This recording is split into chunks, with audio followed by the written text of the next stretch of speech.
खुश रहना, हर हाल में खुश रहना, संतों से सीख जाए, हर हाल में खुश रहना, संतों से सीख जाए, महफिल में जुदा रहना, महफिल में जुदा रहना, संतों से सीख जाए, महफिल में जुदा रहना, संतों से सीख जाए, हर हाल में खुश रहना।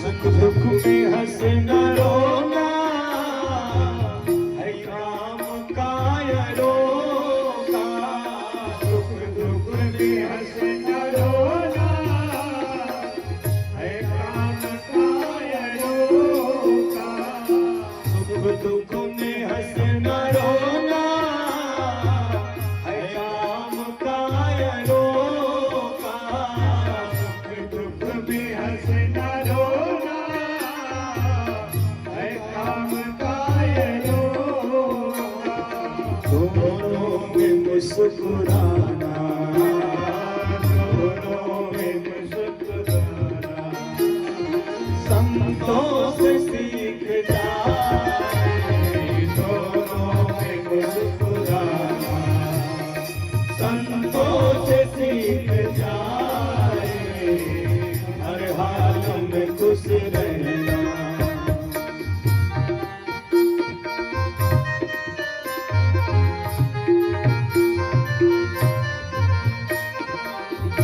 झंझट से भाग जाना, सब लोग बताते हैं, झंझट से भाग जाना, सब लोग बताते हैं, झंझट से भाग जाना, सब लोग बताते हैं, झंझट से भाग जाना, सब लोग बताते हैं, झंझट से बच के रहना, झंझट से बच के रहना, इन संतों से सीख जाए, झंझट से बच के रहना, संतों से सीख जाए, हर हाल में खुश रहना।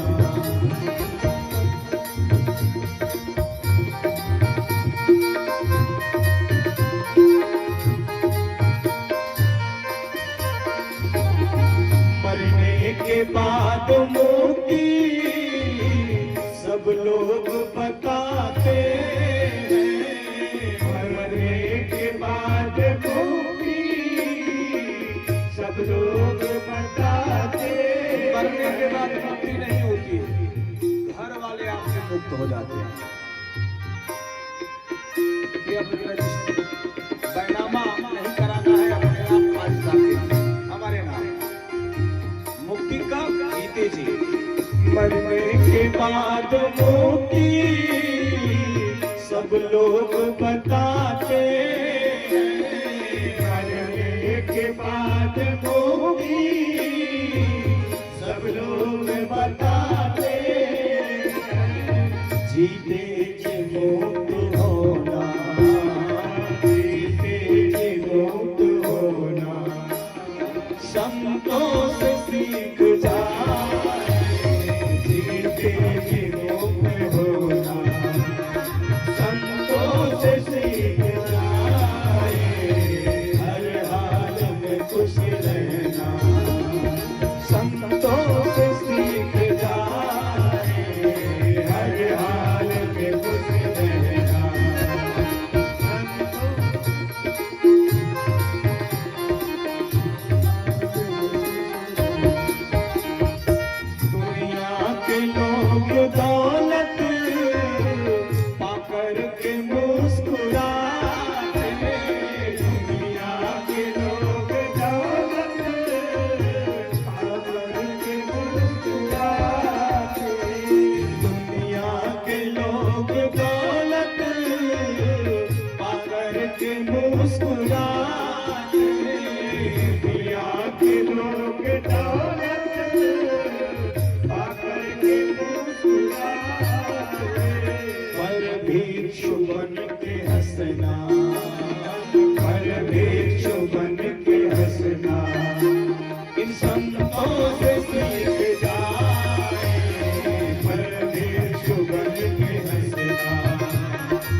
बाबा को का शरीर शांत हुए कितने वर्ष हो गया होगा?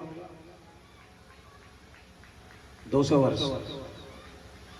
200 वर्ष। आज भी उनके नाम पर आयोजन हो रहा है। अच्छा, कितने लोग अपने परदादा की पुण्यतिथि मनाते हैं? परदादा की माने आपके बाबा के बाबा की? बहुत कम लोग होंगे। अपने बाबा के बाबा का नाम बहुत कम लोगों को पता होगा। जिन लोगों ने महल अटारियां बना लिए और उनके पनाती हुए, आज वो पनाती भी उनकी पुण्यतिथि नहीं बनाते हैं जिन्होंने महल अटारी बनाया। और समाधि बाबा ने सिर्फ भगवान का नाम लिया, आज समाज उनकी पुण्यतिथि और उनके स्तन पर राम कथा कराता। इसको कहते हैं सत्य। ये सच्ची कमाई है, इसको कहते हैं सच्ची कमाई। कथा सुना रहे हैं, पहुंचे, इसके बाद शंकर भगवान को समाधि लगी। समाधि 1 वर्ष की नहीं, 87,000 वर्ष की समाधि। शंकर सहज स्वरूप समारा, लागी समाधि अखंड अपारा। 87,000 वर्ष शंकर भगवान समाधिस्थ हो गए। और जब 87,000 वर्ष बीता और सती जी व्याकुल होकर के, वहां दुखी होकर के जब टहलने लगी, घूमने लगी, कुछ देर में समय बाद याद आया कि जिस राम का नाम मेरे प्रभु लेते हैं, अगर वही मैं भी करूंगी तो वेदना समाप्त होगी। वही किया और इतना वर्ष बीता, लीन हो गई भगवान में। जब लीन हो गई तो अचानक सती जी के कान में आवाज आई, राम राम नाम शिव सुमिरन लागे, जाने सती जगतपति जागे। राम का नाम जैसे आंख खोला शंकर जी ने लिया, जैसे हम रात को सोते वक्त अगर राम का नाम लेके सोएंगे, बिना कहे जैसे सुबह उठेंगे अपने आप मुंह से राम का नाम, और जो रात को मारा मारी करके सोएगा, सुबह बिना उठे बिना कारण मंत्र पढ़ना शुरू कर देगा जो मारपीट वाला होता है। यानी जिस भाव को लेकर के आप सोते हैं, उसी भाव को लेकर के जगते हैं। वैसे ही जिस भाव को लेकर आप मरते हैं, उसी भाव से भावित होकर उसी योनि में चले जाते हैं। जिसे सोना आ जाएगा, उसे मरना भी आ जाएगा। हम लोगों को सोना भी नहीं आता है, मोबाइल देखते सोते रहते हैं। कुछ लोग इतने एडवांस हैं, इतने कि डाइनिंग टेबल पर 5 कुर्सियां लगी हैं, 5 थालियों में भोजन परस दिया गया है, 5 लोग बैठ गए हैं। धन्य है एडवांस परिवार। अब 5 कोई किसी से बोल नहीं रहा है, ये कोट-खाट हो रहा है। ये स्थिति आज के समाज की है। कुछ दिन में घर के मालिक को भोजन से पहले सबकी मोबाइल अपने पास रखवाना पड़ेगा और ताला में बंद करके तब भोजन परसना पड़ेगा, तब भोजन होगा। ये गति है आज की। आदत बिगड़ रही है। अच्छी आदत डालो। शंकर जी की आदत अच्छी है, समाधि लिए और जब आप खोली तो राम का नाम। सती जी पहुंची, प्रणाम की सरकार, सन्मुख शंकर आसन दीना, बाम बाम खत्म। सामने आसन भगवान ने दे दिया, विराजमान, कथा शुरू कर दिया। फिर शंकर जी कथा। अच्छा, फिर चूक सती जी से। जैसे शंकर जी ने कथा शुरू किया, मन नहीं लग रहा है। और तब तक धन्य है देवता समाज। आकाश में से वाहन जाने लगे, विमान, हवाई जहाज, चार्टर विमान, helicopter, Indigo, air India, Vistara, सब खोपड़ी पर से शंकर जी के। सारे विमान शंकर जी के ऊपर से निकल रहे कैलाश पर्वत से। सब देवताओं को पता है कि दक्ष के यहाँ यज्ञ में हम जा रहे हैं और शंकर जी को बुलावा नहीं है, शंकर जी का भाग नहीं है। फिर भी शंकर जी के खोपड़ी पर से जा रहे, चिढ़ा रहे हैं कि आपके ससुराल जा रहे हैं, हमको निमंत्रण है, आपको नहीं है। ये मानसिकता है। जैसे आजकल प्राय हमने देखा है, बगल वाले को निमंत्रण नहीं है, गांव में भात है तो पड़ोसी को अगर है और बगल वाले को नहीं है तो जैसे दरवाजे पर निकलेंगे, चले के हो भोजन करे, सुनाएगा कि मैं तो के ना हम के हम जाते। यही देवताओं की गति है। सारे देवताओं को पता है कि शंकर जी के को निमंत्रण नहीं है, लेकिन सब विमान शंकर जी के ऊपर से ले जा रहे हैं। अरे भाई, अगर ट्रेन से टिकट लेके जा रहे हो, मजबूरी है, ट्रेन ट्रैक पे चलेगी। अगर कार से जा रहे हो, मजबूरी है, कार रोड पर चलेगी। अगर विमान से जा रहे हो, रास्ता तो बदल ही सकते हो, इधर उधर घूम के जाते जाते। जैसे शंकर जी के ऊपर जा रहे वैसे सती जी के, अच्छा जा रहे हैं भाई साहब, यहां तक तो ठीक है। देवताओं की पत्नियां गीत गाना शुरू कर दी कि अगर सती न भी सुने, जब हम लोग गाएंगे तो माताएं जैसे गाएं, पड़ोसन तुरंत सक्रिय हो जाती है कि इनके घर में गीत हो रहा है। वैसे सती जी के कान में आवाज पहुंच जाए, इसलिए सारी देवताओं की पत्नियां गीत गाना शुरू कर दी। सुर सुंदरी करे कलगाना, सारे गाने। अच्छा सती जी के कान में आवाज गई, सती बिलो के विमाना चले जा तो सुंदर सुंदर विधिना। सती जी पूछा, ये सारे विमान कहाँ जा रहे हैं? शंकर जी ने कहा, कथा सुनो, विमान मत देखो।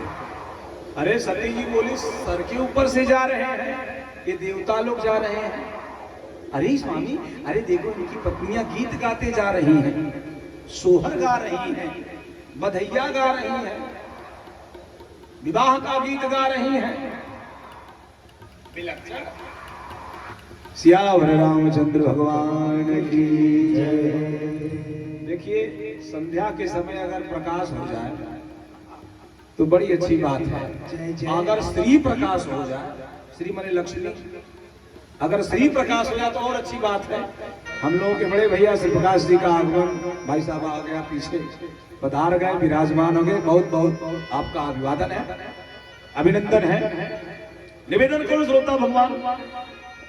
शंकर जी ने कहा कथा सुनो, सती जी ने कहा क्या सुनो, कहाँ जा रहे हैं?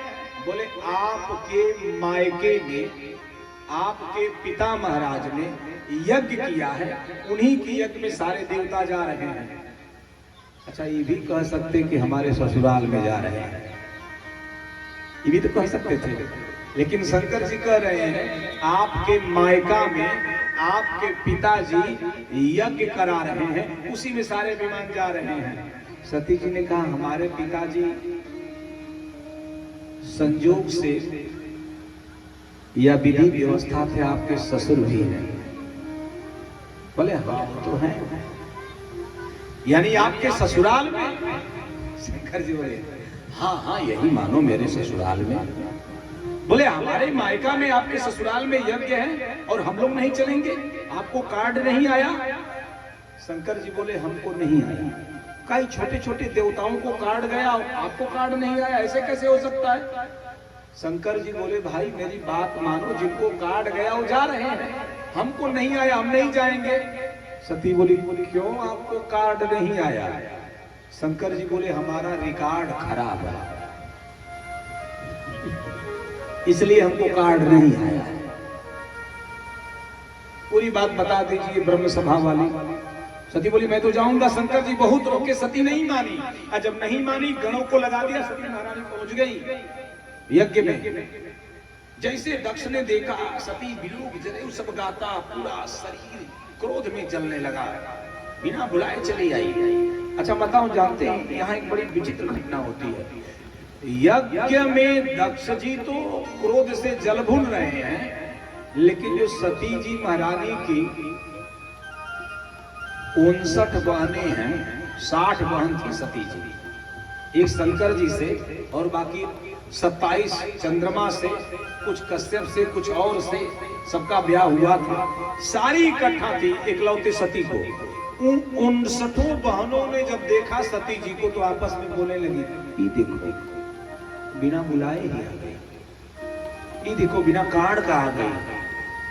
अच्छा अच्छा, सती जी के पास पहुंची, गले मिल रही हैं। और जैसे गले मिल रही हैं वैसे जब गले मिलेंगे तो मुंह एक दूसरे से विपरीत हो जाएगा। जब विपरीत हो जाएगा तो दूसरा और बहाने थे उधर इशारा करके बोले बिना बुलाए ये हो। धन्य हो माताओं, कितना व्यंग करती हो, आप ही जानती हो। बिना बुलाए भी हाजिर। लेकिन जब सती अपने पिता से अपमानित हुई, अपने बहनों के व्यंग को सुनी, कलेजा वेदना से भर गया, दुख से भर गया, आंखें छलछला पड़ी। अब कातर निगाहें जो उन्हें खोजने लगी, वही तो मेरा होगा। अचानक माता प्रसूति दिखी। माँ माँ होती है। माँ ने जैसे बेटी को देखा, अरे बिटिया आ गई, मेरी निगाहें तुम्हारे ऊपर लगी थी, सब आ गए, मेरी बिटिया सती नहीं आई, मैं तो तुमको ही खोज रही थी। माँ मिली, सती जी के शरीर में जो संताप था माँ ने अपने कलेजे से लगा करके बेटी की वेदना को दूर किया। बाबा लिखते हैं, सादर भले ही मिली एक माता, भगिनी बहुत मुस्कान। एक ना मिली, बाकी सब लोग व्यंग से भरे। कुछ सांत्वना होगी, माँ ने दिखाना शुरू किया, यज्ञ को घुमाना शुरू किया। और जब यज्ञ को घुमाना शुरू किया, सती जी ने देखा सबका भाग लगा है, सिवाय शंकर जी का भाग यज्ञ में नहीं। कतहु न दीख संत कर, कतहु न दीख, कहीं नहीं दिखा। अब सोचिए, ग्लानि में सती जी हैं, वेदना में है सती महारानी, भर गई। अब भर गई ना तो सती जी रोने लगी, रो करके भगवान शंकर को याद करने लगी। श्रोता भगवान, मुझे याद है भाई साहब, अब जो होगा सो देखा जाएगा, आज नहीं होगा विवाह, कल होगा, क्या करना है, वो तो हो ही चुका है। कौन हम लोगों को लगन और पूरा मुहूर्त निकाल रहा है कि नहीं, वो तो हो ही करेगा। हाँ, सियावर रामचंद्र की जय। मुझे याद है, हम जब छोटे थे, हम सब भाई, तो पिताजी छत पे गर्मी के दिन में जब हम लोग सोते थे तो छत पे सोते थे, तो हम लोग बाबूजी के पाँव को दबाते थे। श्री प्रकाश भैया जानते हैं, पाँव को दबाते और बाबूजी कहानी सुनाते, कथा सुनाते, तो कथा भी सुनने को मिलती और पाँव भी दबाया जाता। 2-3 लाभ होते एक साथ। एक दिन की बात है, पाँव दबा रहे थे, बाबूजी एक कथा कह रहे थे। कथा वो याद आ रही, मंच पे बताऊं। बाबूजी कह रहे थे, एक बार गंगा जी में बाढ़ आई और उस गंगा जी में एक परिवार, मछली का परिवार रहता था। मत्स्यराज और मत्स्यरानी, छोटे छोटे बच्चे थे। मत्स्यराज से मत्स्यरानी ने कहा, अब नदी में अपार जल हो गया और गंगा जी गांव के एक पोखरे से, जिसको गढ़ही भी कहा जाता कहीं कहीं, उस पोखरे से गंगा जी मिल गई और मछली का पूरा परिवार पोखरे में आ गया। अब गांव का पोखरा सब चारा भरा पड़ा था, खूब खाए सब। जब गंगा जी घटने लगी तो मत्स्यराज ने मत्स्यरानी से कहा, अब हमें अपने घर चलना चाहिए, क्योंकि गंगा जी अपने आप को अपनी मर्यादा में ले जा रहे हैं। मत्स्यरानी ने कहा, आप जाइए, इतना बढ़िया भोजन मिल रहा है, हम इसे छोड़ के जाने वाले नहीं हैं, हम तो नहीं जाएंगे। पति ने समझाया, अरे गंगा कितना भी कम पानी होगा फिर भी हम जीवित रहेंगे, भोजन मिलेगा। यहाँ कम पानी होगा तो भोजन भी नहीं मिलेगा, अब भोजन बन भी जाएगा। नहीं मानी मछली। मत्स्यराज अपने बच्चों को लेके चला गया, मत्स्यरानी रह गई। खूब खाई पी, लेकिन जब गर्मी, मई का अंतिम चरण और जून का प्रथम चरण आया और ताप बढ़ा, सूर्य ने, ध्यान दीजिएगा, सूर्य ने जल को सोख लिया, पानी कम पड़ गया। सूर्य ने, फिर वाक्य को सुनिएगा, सूर्य ने जल को सोख लिया, पानी कम पड़ गया। अगर आप पोखरे से, पंपिंग सेट से या टुल्लू पंप से या समरसेबल से पानी निकालेंगे तो पानी पोखरे का निकलता हुआ दिखेगा, क्योंकि इंसान की मशीन है। लेकिन अगर सूर्य सोखता है तो एक बूंद जल सोखते हुए दिखाई नहीं देता है।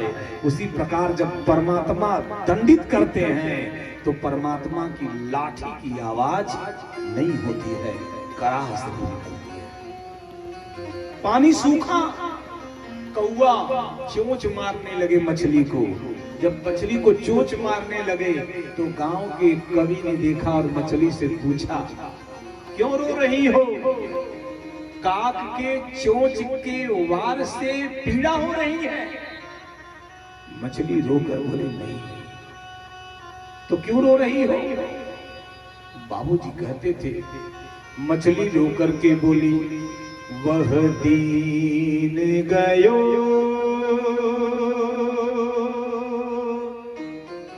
वह राति गयो,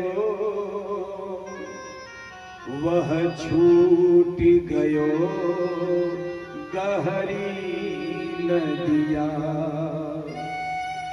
मोहे चोंच के मार नहीं अखरत, मोहे अखरत है पिय के बतिया।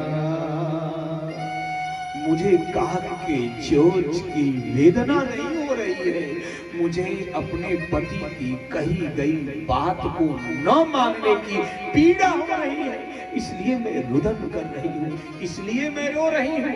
आज सती महारानी भी रो रही है और कह रही है, मुझे पिता के अपमान की वेदना नहीं है, मुझे बहनों के व्यंग की वेदना नहीं है, मुझे वेदना है।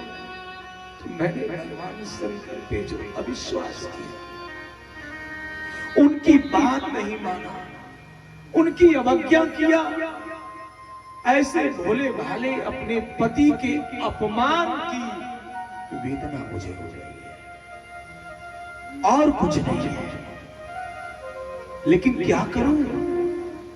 यहां अपमान है, यहां रह नहीं सकती, वहां लौटूं तो भगवान को मुख दिखा नहीं सकती। मैया, जो माताएं अपने मायके के सम्मान के लिए अपने ससुराल का अपमान मायके में करती हैं, ध्यान देना, उसे फिर न मायके में सम्मान मिलता है न ससुराल में सम्मान मिलता है, दोनों जगह से चूक जाती है। इसलिए आपका मायका बहुत अच्छा हो चलेगा, आपकी ससुराल झोपड़ी की हो, नमक मिलता हो चलेगा, लेकिन ससुराल के सम्मान से आपका सम्मान है, ससुराल के अपमान से आपका अपमान है। आप सम्मान की भूखी रोटी, नमक रोटी खा लेना, लेकिन अपमान का पनीर कभी बचने वाला नहीं है। अपने परिवार को, अपने घर को मुख्यता देना, अन्यथा सती महारानी के जैसे आपकी स्थिति पैदा हो जाएगी। परिवार में लोग व्यंग करेंगे और आप सुनेंगे, क्योंकि उसी ससुराल की आपने बुराई की है, अब उसी ससुराल का, उसी मायके में आप सम्मान नहीं कर सकती हैं। इसलिए कुछ भी करने से पहले 1000 बार सोचें, इसीलिए कथा सुनी जाती है। यही कारण है। हाथ जोड़ा महारानी सती ने और बोल बैठी,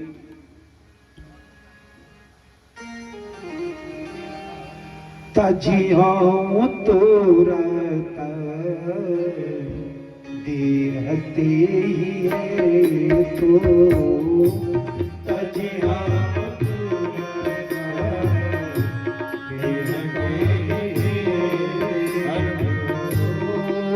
धरि चंद्र मौलि वृष के तो, धरि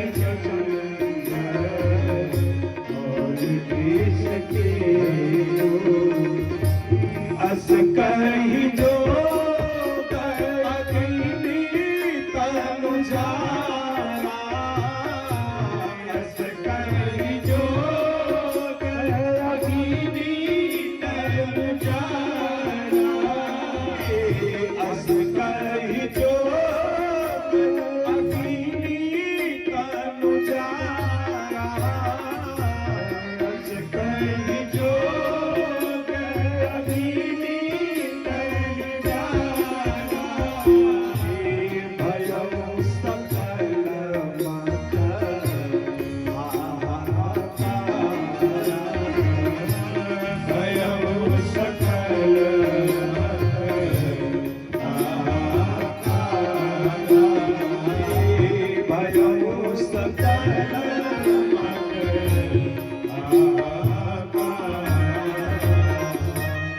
चीज बड़ा अच्छा किया, गुण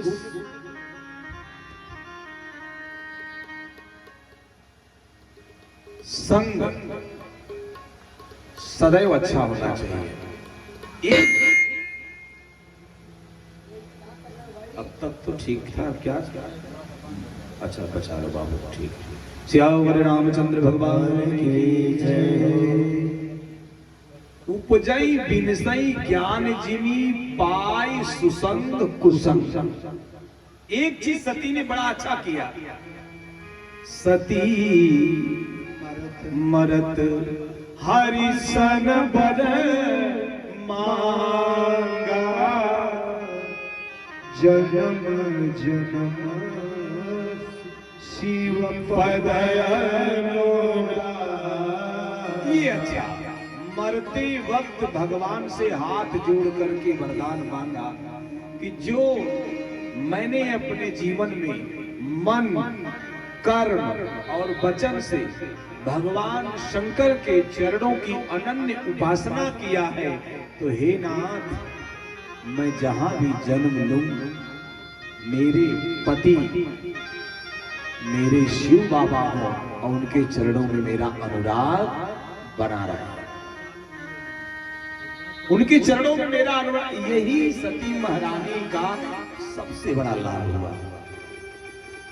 शरीर का त्याग हो गया, शरीर का त्याग हो गया। समाचार भगवान शंकर को पता चला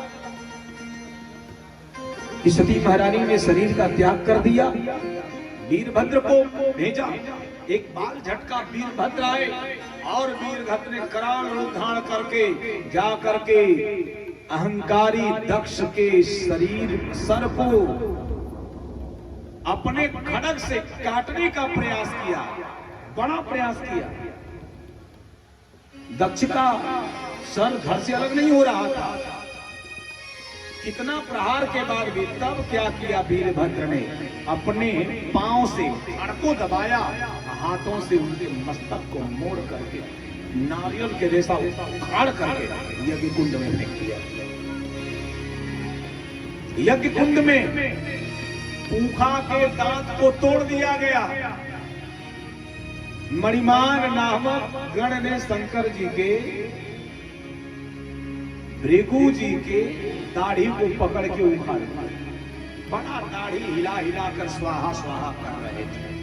ये लो शंकर जी का अपमान किया, यज्ञ विध्वंस हो गया, सब नाश हो गया। दक्ष के सर को काट दिया गया। बात में अज का सर लगा करके दक्ष को जीवन दिया गया।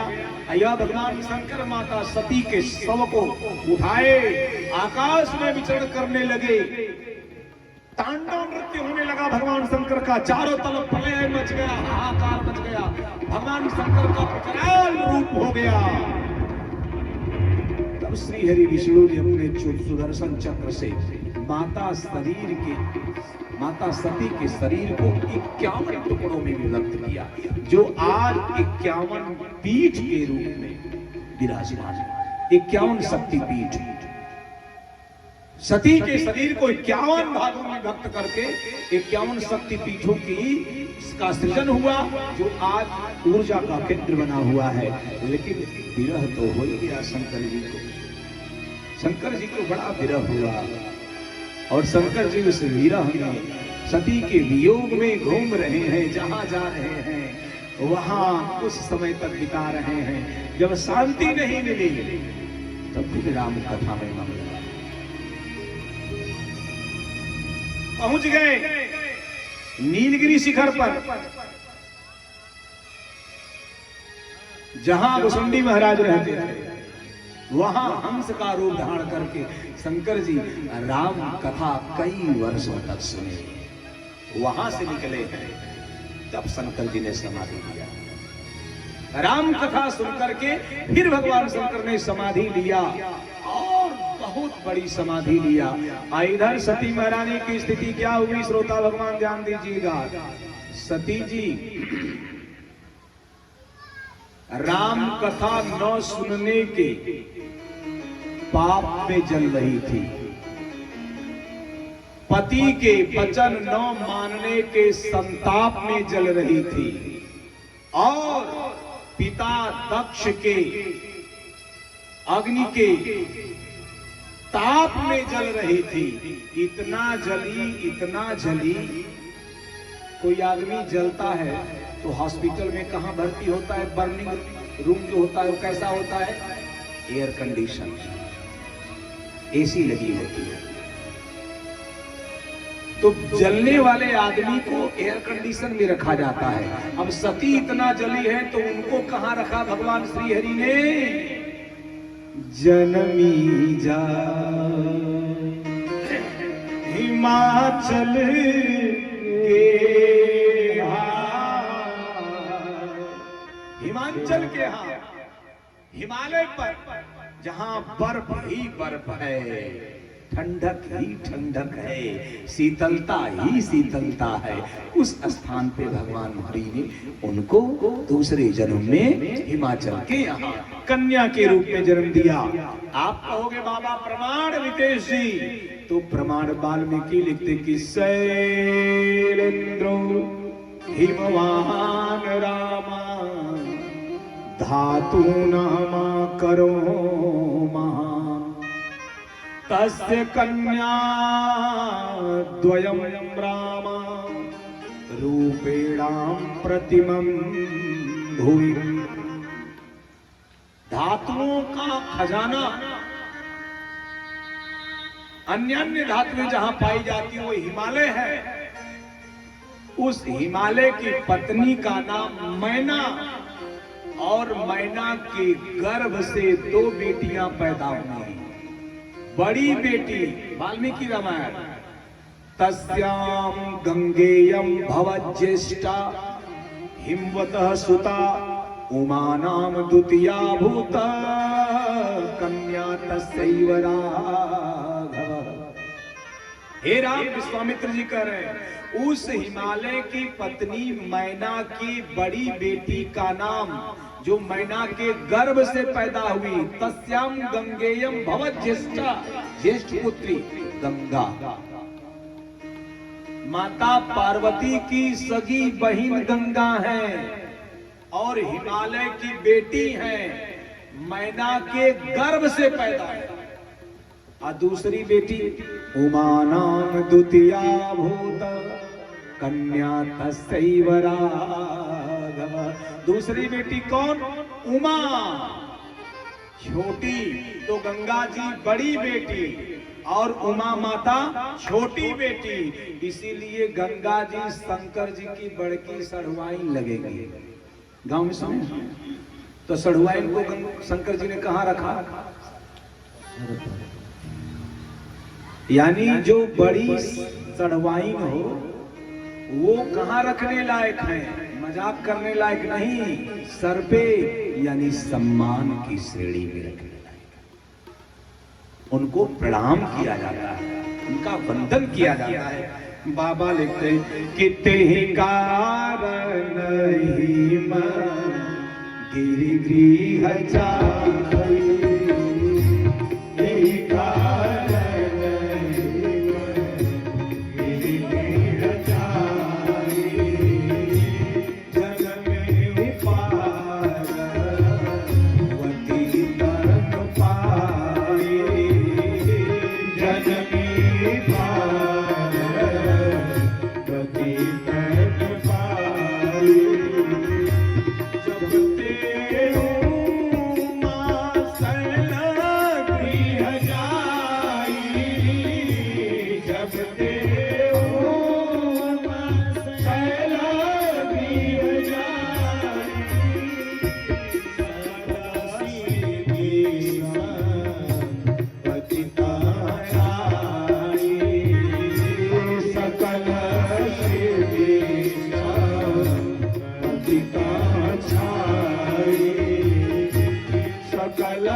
जब से माता पार्वती का हिमालय के यहाँ प्रादुर्भाव हुआ, प्राकट्य हुआ, सारी संपदाएं छा गई वहां पर।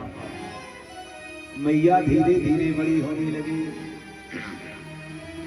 माता धीरे धीरे बड़ी होने लगी। जब कुछ वर्षों की हो गई, अचानक नारद बाबा घूमते हुए पहुंचे। नारद महाराज घूमते हुए पहुंचे। नारद बाबा कौन? बोले ज्योतिषाचार्य। जैसे नारद बाबा को देखा हिमालय ने, हाथ जोड़ करके प्रणाम किया।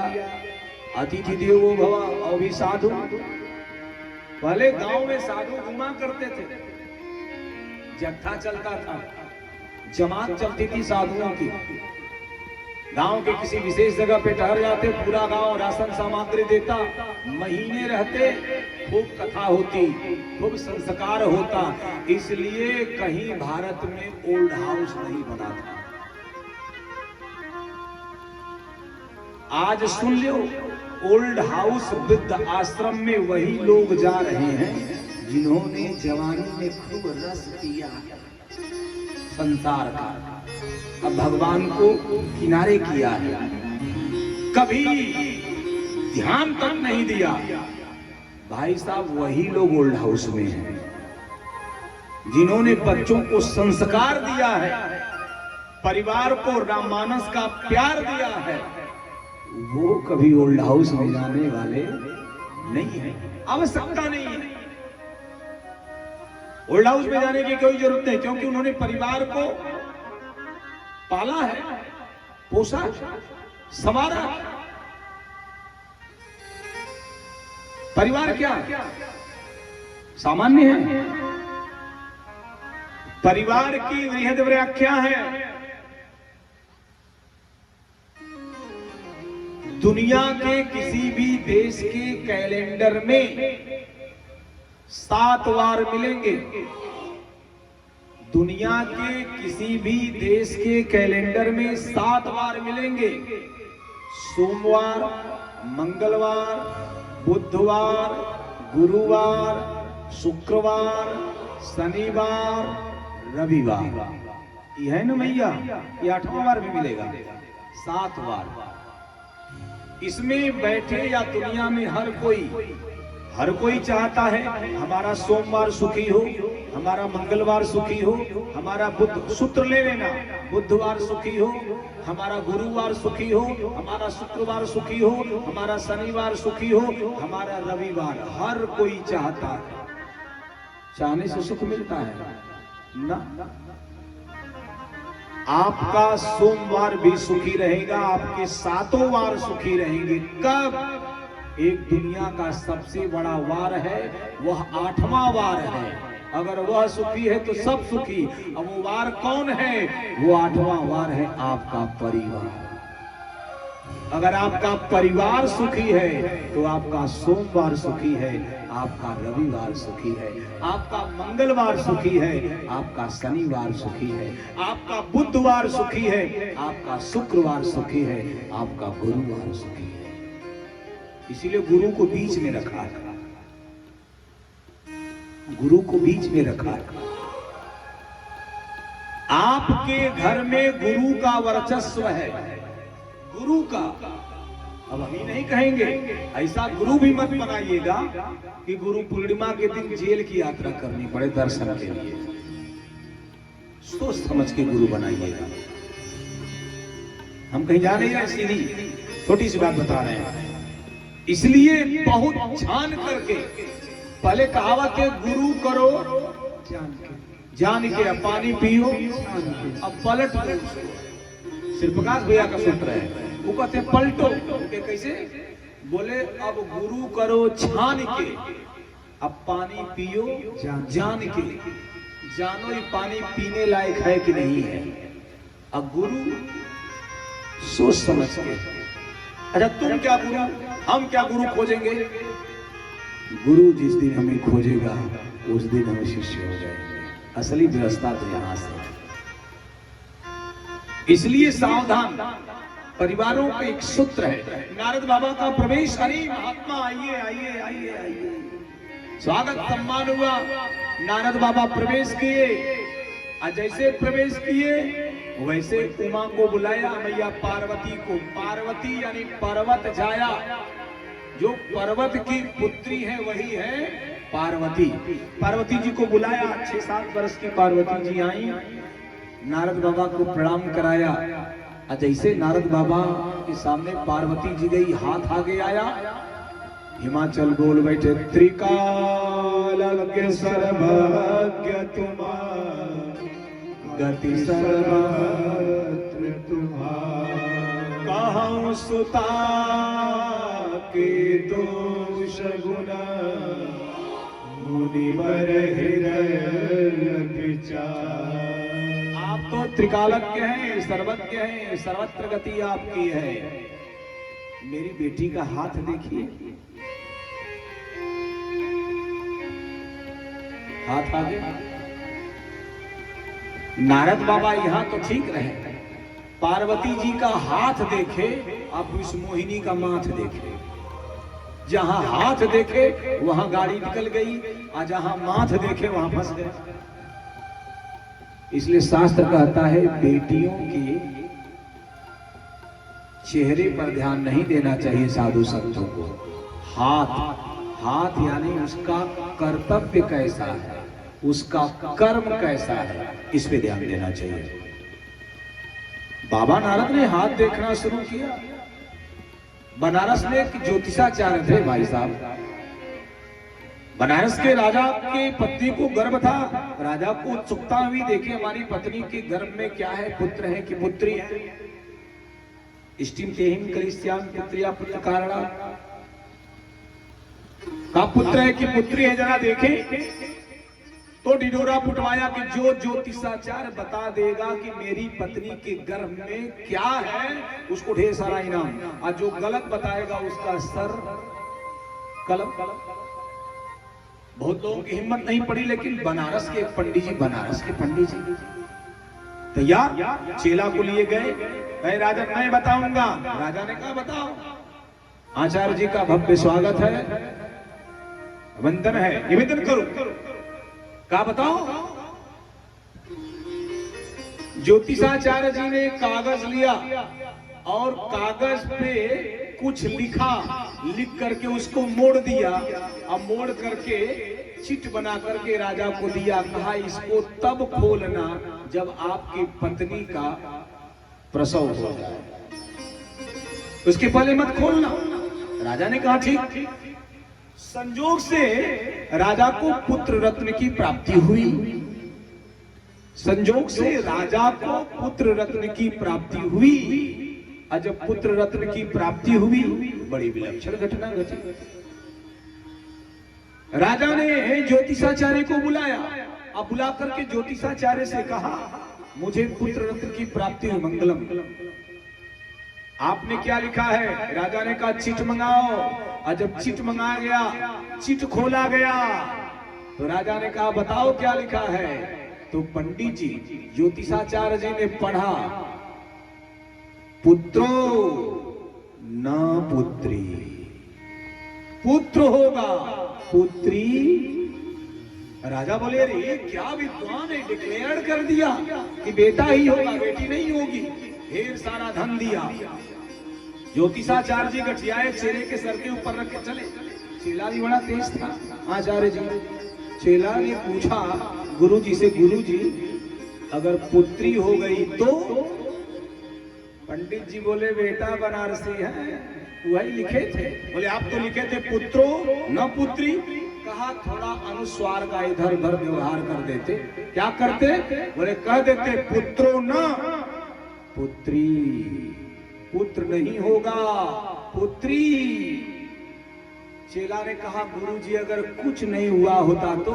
पंडित जी ने कहा बेटा वही लिखा था, पुत्रो न पुत्री। आओ लगाओ, करो गणित, बड़ा कठिन है समझना।